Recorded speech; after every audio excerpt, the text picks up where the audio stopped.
So even though ADA is down over the last 24 hours, I'm actually okay with what it's doing. We got a little bit of a surprise that took place yesterday that I don't see most people talking about.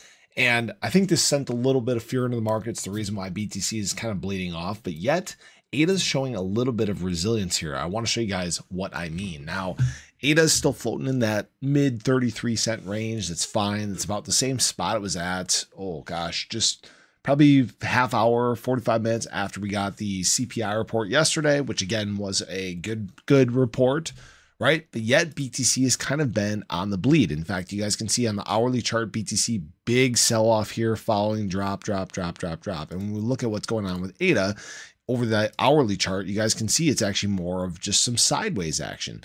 In fact, looking at the ADA BTC pairing, you guys can see ADA is actually starting to gain a little bit of dominance, trying to confirm this basically double bottom here. It's very tough to see these wicks here, but you guys can see ADA setting this nice bottom and it's trying to flip around versus BTC. This is a very key thing that's taking place.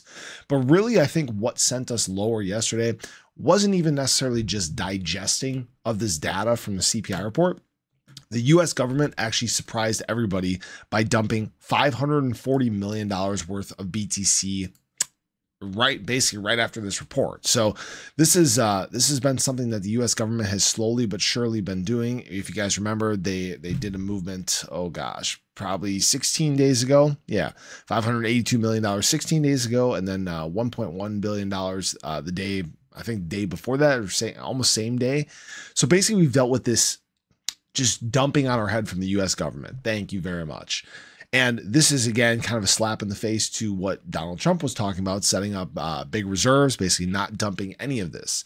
Unfortunately, right now, we're kind of stuck in the middle of this dump fest that's taking place. All right. What we also experienced over the last 24 hours was Vitalik going on a little bit of dumping as well. You guys can see that he actually moved a bunch of Ethereum to Coinbase too. So from an overall market perspective, we're just kind of dealing with the last bit of the unloaders. All right. It sucks. Unfortunately, we're kind of stuck here just dealing with it, and know that eventually this is going to clear up. All right. Vitalik didn't dump that much. It was like $530,000. So not a terrible impact, but this is something to watch though. If you guys remember, when we think back to what the Ethereum Foundation did at the top of the last market cycle, they dumped a bunch of ETH on everybody's head. And frankly, it kind of created the top and turned things around for Ethereum at least.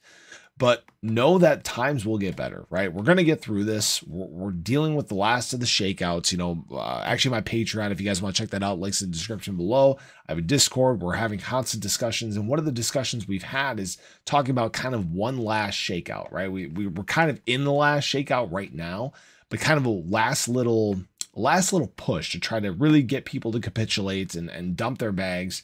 And luckily, people who have been in this market for a while were more resilient. My finger hasn't even been close to that sell button right now. I'm not really checking my portfolios, period. I'm just accumulating when I can. I'm trying to build my position. I'm taking advantage of these dips as they're given to us, because again, I know that the direction for crypto is clear. Crypto is not going away. Crypto is not going to fade away to nothingness. ADA is not going to fade away to nothingness, right? We're in some of the biggest times of crypto advancement, right? We're in some of the biggest times of adoption when it comes to retail, when it comes to enterprise, when it comes to governments. And all these things that Cardano and ADA have done during this time, they're happening at the perfect moment. Okay.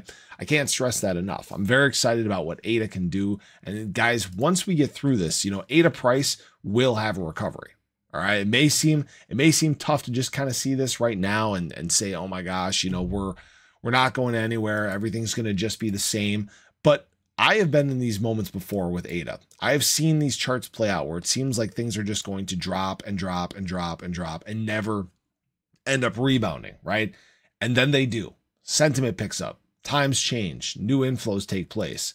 Basically, the people outside the space that are waiting to get in, they're looking for opportunity. They're looking for two things. They're looking for opportunity. They're looking for a confirmation that we're heading back up. Okay.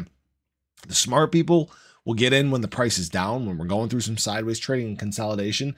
And the kind of lazier people, we'll call them, they tend to get in when things are running, when times are exciting, right? And that's what propels us to some of these higher price points. So I appreciate you guys as always. I hope you enjoyed the video. Let me know your thoughts below, but have a great day. I'll catch you in the next one. Take care.